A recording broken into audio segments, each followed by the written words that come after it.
My name is Dahlia, and I never thought my sister-in-law would try to destroy my marriage. You got pregnant on purpose, Victoria hissed at me during Marcus's birthday party. Everyone knows you trapped him. I stared at her, my 6-month-old daughter asleep in my arms. What are you talking about? Don't play innocent. She sipped her wine, her eyes cold. Marcus told me everything before the wedding. My husband appeared beside me. Told you what, Victoria? Nothing, she smiled sweetly. Just girl talk. But it wasn't nothing. Over the next few weeks, I noticed things changing.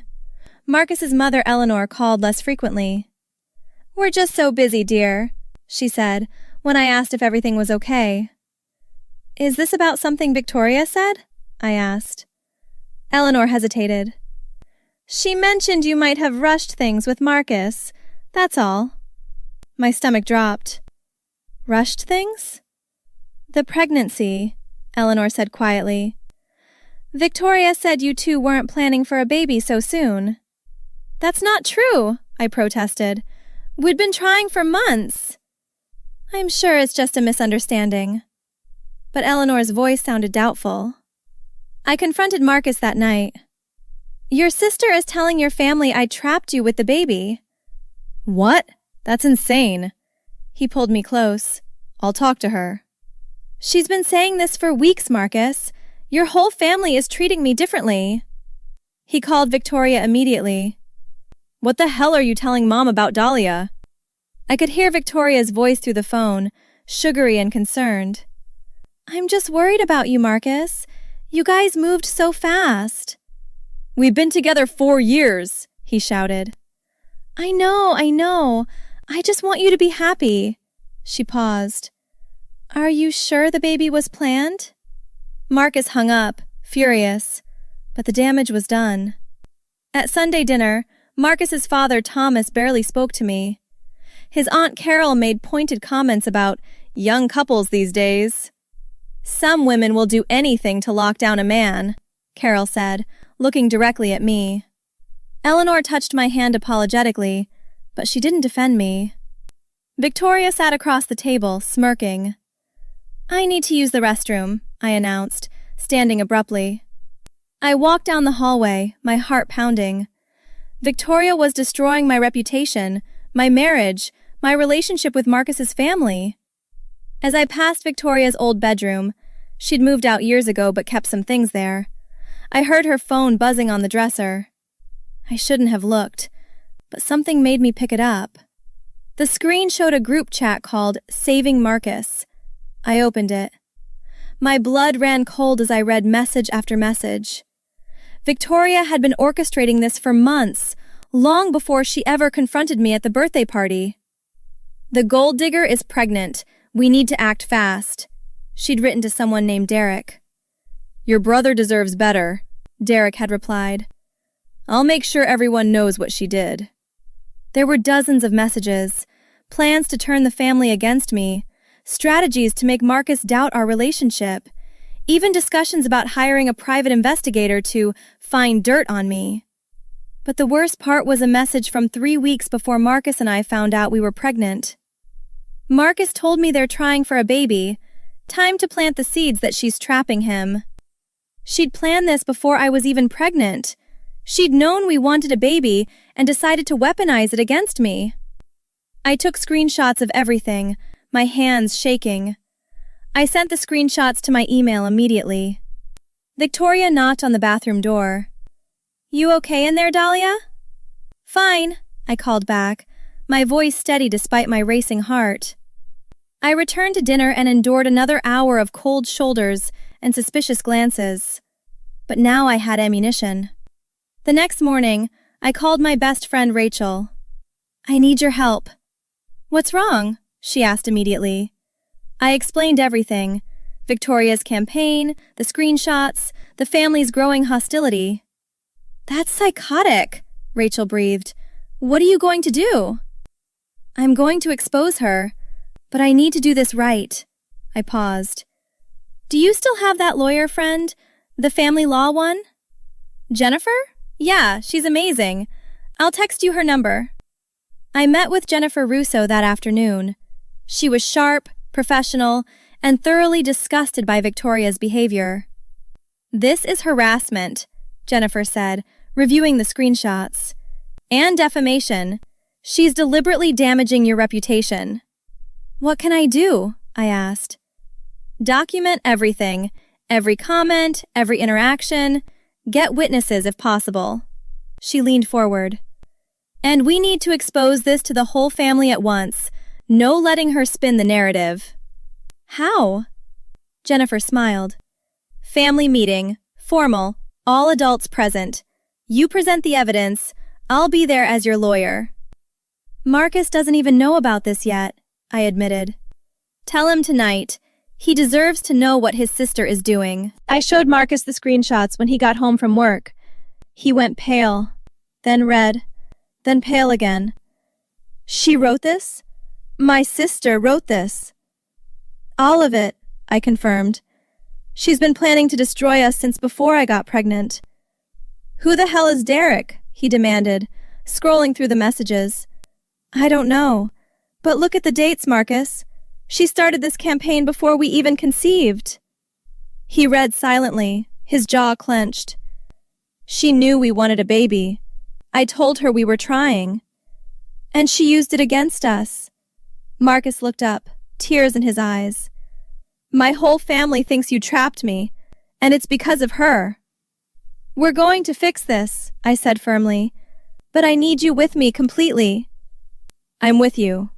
He pulled me close. "What do we need to do?"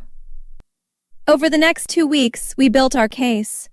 Rachel attended family events with me as a witness, noting every snide comment. Marcus's cousin David, who'd always liked me, confirmed that Victoria had been talking about me behind my back for months. "She told me you were controlling Marcus," David said apologetically, "that you isolated him from his friends." "Did you believe her?" I asked. He shook his head. "Not really. But she was so convincing, and she's family, you know." Jennifer helped me prepare a formal presentation. Screenshots, dates, witness statements, everything organized chronologically. "This is airtight," she said with satisfaction. "Victoria won't be able to deny any of it." Marcus scheduled a mandatory family meeting, telling everyone it was about important family business. Victoria called him immediately. "What's this about, Marcus?" "You'll find out Sunday," he said coldly. "Are you okay? You sound angry." "I'm fine. Just be there." She laughed nervously. "Of course I'll be there. I wouldn't miss it." Sunday arrived. Marcus's entire immediate family gathered in Eleanor and Thomas's living room. Victoria sat on the love seat, looking comfortable. Jennifer stood beside me in her navy suit. "Who's this?" Thomas asked. "This is Jennifer Russo, my lawyer," I said clearly. Victoria's smile faltered. "Lawyer? What's going on?" Marcus stood. "We're here because my wife has been subjected to defamation and harassment by someone in this family." "What are you talking about?" Eleanor asked. "I'm talking about Victoria." Victoria's eyes went wide. "Me? I haven't done anything." "You've told everyone that Dahlia trapped me with a baby," Marcus said. "You've poisoned my family against my wife." "I never said that," Victoria protested. "I just expressed concerns." "You orchestrated a campaign to destroy my marriage," I interrupted. I connected my phone to the TV. "And I have proof."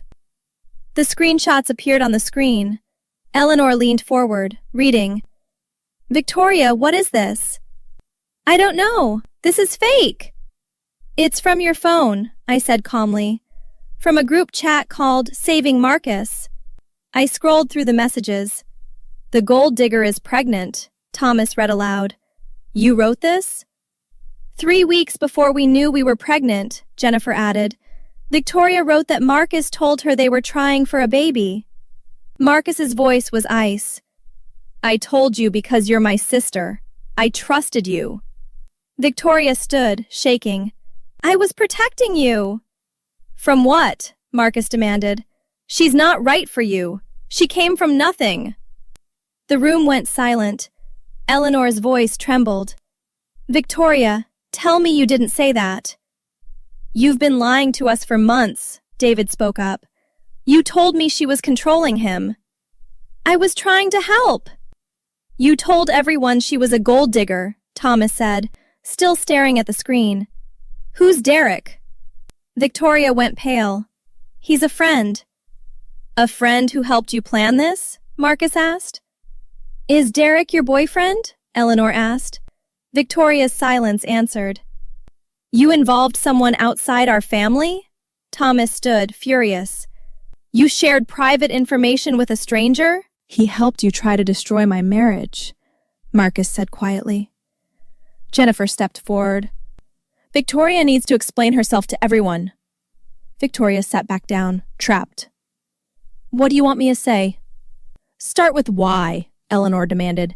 Why would you do this? Because he changed, Victoria burst out.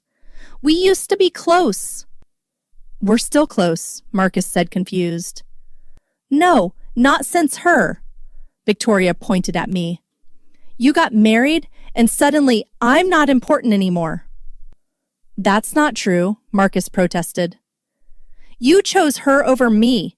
Christmas with her family, your birthday alone with her. Because she's my wife, Marcus said slowly. That's what marriage means. Eleanor looked devastated. You're his sister. That doesn't change. Everything changed. Then the baby, Victoria whispered. I knew I'd lose him completely. So you tried to break us up, I said flatly. Victoria looked at me with hatred. You took him from me. He was never yours to lose, Jennifer said sharply. What you did was illegal, defamation, harassment. Thomas turned to Victoria. Apologize, right now. I'm not apologizing to her, Victoria spat. Then you're not welcome in this house, Thomas said firmly. Victoria's jaw dropped. Dad, you can't be serious. I'm completely serious. Thomas looked at Eleanor. Dahlia is family. You attacked her with lies. Mom? Victoria's voice was pleading. Eleanor's eyes filled with tears. I defended you. When Dahlia tried to tell me, I brushed her off. I'm your daughter. And Dahlia is my daughter-in-law, the mother of my grandchild. Eleanor stood. You tried to poison us against her. Carol walked in from the kitchen. I owe you an apology, Dahlia. I said terrible things. Victoria told you to, I said. That's no excuse. I should have talked to Marcus directly. Victoria looked around desperately. You're all siding with her? We're siding with the truth, Eleanor said. What about Christmas? Victoria asked, her voice small. Thomas nodded. You're uninvited until you give Dahlia a genuine apology. This is insane, Victoria grabbed her purse. You're choosing her over me. You made us choose, Marcus said quietly, and you tried to manipulate the outcome. Victoria turned to me. This isn't over. Jennifer stepped forward. Actually, it is. If you continue harassing Dahlia, we'll file a restraining order. You can't. I absolutely can. And with this evidence, we'd win. Victoria looked at Marcus one last time. I'm your sister. And she's my wife, Marcus said. You should have been happy for me. Victoria fled, slamming the door. Eleanor crossed to me and pulled me into a hug. I'm so sorry, sweetheart. It's okay, I said. It's not okay, Thomas said firmly. We all failed you. David nodded. I feel like an idiot. I should have questioned her. She's very convincing, I admitted. That doesn't excuse it, Carol said. I was cruel to you. I accept your apology, I told her. Marcus wrapped his arm around me. She tried to destroy us, but she only destroyed herself. Jennifer smiled. The truth was enough. That was 6 months ago. Victoria has tried calling Marcus a dozen times, but he doesn't answer. She sent a half-hearted apology text that was more self-justification than remorse. The family has rallied around us. Eleanor babysits twice a week. Thomas built a playground for our daughter. David invites us to every family event. Victoria is persona non grata, still blocked from gatherings, still isolated from everyone she tried to manipulate. Justice isn't about revenge. It's about revealing the truth and letting people make their own choices based on facts, not lies.